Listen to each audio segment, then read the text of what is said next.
എല്ലാവർക്കും സുഖമല്ലേ? സുഖമായിട്ടിരിക്കുന്നു വിശ്വസിക്കുന്നു. മഴയാണല്ലേ, നല്ല മഴയാണ്. മഴയത്ത് ഇറങ്ങാതിരിക്കുക.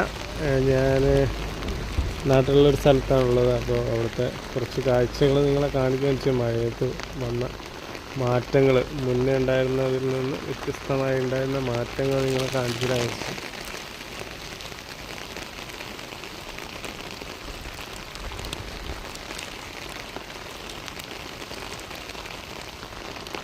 പിന്നെ നല്ല വെള്ളക്കെട്ടാണ്, എല്ലാവരും സൂക്ഷിക്കുക.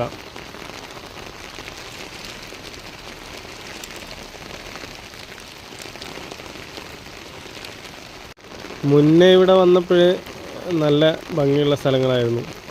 നടുക്കൂടെ മാത്രം വെള്ളം പോകുന്നൊരവസ്ഥയും നല്ല രസമായിരുന്നു കാണാനൊക്കെ. ഇപ്പോൾ ഇതിൻ്റെ ഒരു അവസ്ഥ തന്നെ നോക്കുക, പേടിപ്പെടുത്തുന്നൊരിതാണ്. മഴ അല്ലെങ്കിൽ വെള്ളം കയറുന്ന എത്രത്തോളം ദുരിതമാണെന്ന് നമുക്കത്ര ഇല്ലെങ്കിലും അത് അനുഭവിക്കുന്നവർ ഭയങ്കര കഷ്ടപ്പാടിലായിരിക്കും. അപ്പോൾ എല്ലാവരും സേഫായിട്ടിരിക്കുക, വെള്ളത്തിലൊന്നും ഇറങ്ങാതെ ഇരിക്കുക. പിന്നെ ഇന്നിപ്പോൾ കോഴിക്കോട് ജില്ലയിൽ കുറച്ച് മുന്നേ റെഡ് അലേർട്ടാണ് പ്രഖ്യാപിച്ചിരിക്കുന്നത്. വീണ്ടും മഴ കുറച്ചൊരു നിന്ന സമയത്തായിരുന്നു വീണ്ടും മഴ ശക്തിയായിട്ട് വന്നിട്ടുണ്ട്. ഇപ്പോൾ കുറേ നേരമായിട്ട് നല്ല മഴയാണ്, വെള്ളം കയറി.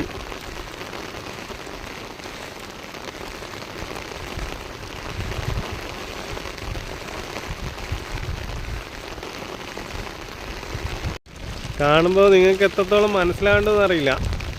വളരെ മുന്നേ ഉള്ളൊരു ഫോട്ടോ ഞാൻ ഇതിനൊപ്പം കൊടുക്കുക, അപ്പോൾ നിങ്ങൾക്ക് മനസ്സിലാവും എത്രത്തോളം വ്യത്യാസമൊന്നുണ്ട്, മഴ എത്രത്തോളം ബാധിച്ചിട്ടുണ്ട് എന്നുള്ളത് കാണാൻ പറ്റും. ഇതിനടുക്കൂടെ മാത്രമായിരുന്നു വെള്ളം പോയിക്കൊണ്ടിരുന്നത്. ഇപ്പോൾ ചുറ്റും അങ്ങനെ ഓരോ സ്ഥലങ്ങൾ, ഈ സ്ഥലം കണ്ടപ്പോൾ എനിക്കൊന്ന് നോക്കാൻ തോന്നി, അതുകൊണ്ടാണ് അത് ഇന്നലെ മഴയുടെ ഒരു അവസ്ഥ പറഞ്ഞതാണ്. നല്ല മഴയാണ്. അപ്പോൾ എല്ലാവരും സേഫായിട്ടിരിക്കുക, വെള്ളത്തിലൊന്നും ഇറങ്ങാതെ. മഴ കഴിയുന്നൊരു കാലാവസ്ഥ വ്യത്യാസം മൂലം ഒരുപാട് പ്രകൃതിയെ നമ്മൾ തന്നെ ചൂഷണം ചെയ്യുന്നത് മൂലം ഉണ്ടാകുന്ന അവസ്ഥയാണത്. അപ്പോൾ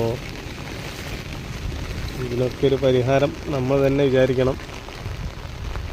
ഇപ്പോൾ എന്തായാലും നമ്മളെല്ലാവരും സേഫായിട്ടിരിക്കുക. പിന്നെ അങ്ങനെ എല്ലാവരും സുഖമായിട്ടിരിക്കുന്നു വിശ്വസിക്കുന്നു.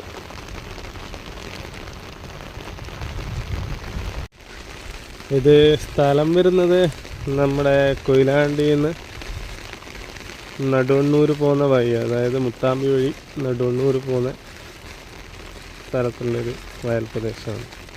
അപ്പോൾ നല്ല ഭംഗിയുള്ളൊരു സ്ഥലമാണ്. പക്ഷേ മഴ പെയ്തതുകൊണ്ട് ആരും ഇറങ്ങാതിരിക്കുക. എവിടെയാണ് കുഴിയുന്നോ എന്താണെന്നും പറയാൻ പറ്റില്ല. നല്ല വെള്ളക്കെട്ടുണ്ട്. മീൻ പിടിക്കാൻ പോകുന്നവരും എല്ലാവരും ശ്രദ്ധിക്കുക. അപ്പോൾ മീനിൻ്റെ ഒരു ചൂണ്ടിടുന്നതൊക്കെ കാണാൻ കഴിയും. അപ്പോൾ എല്ലാവർക്കും വീണ്ടും കാണാം.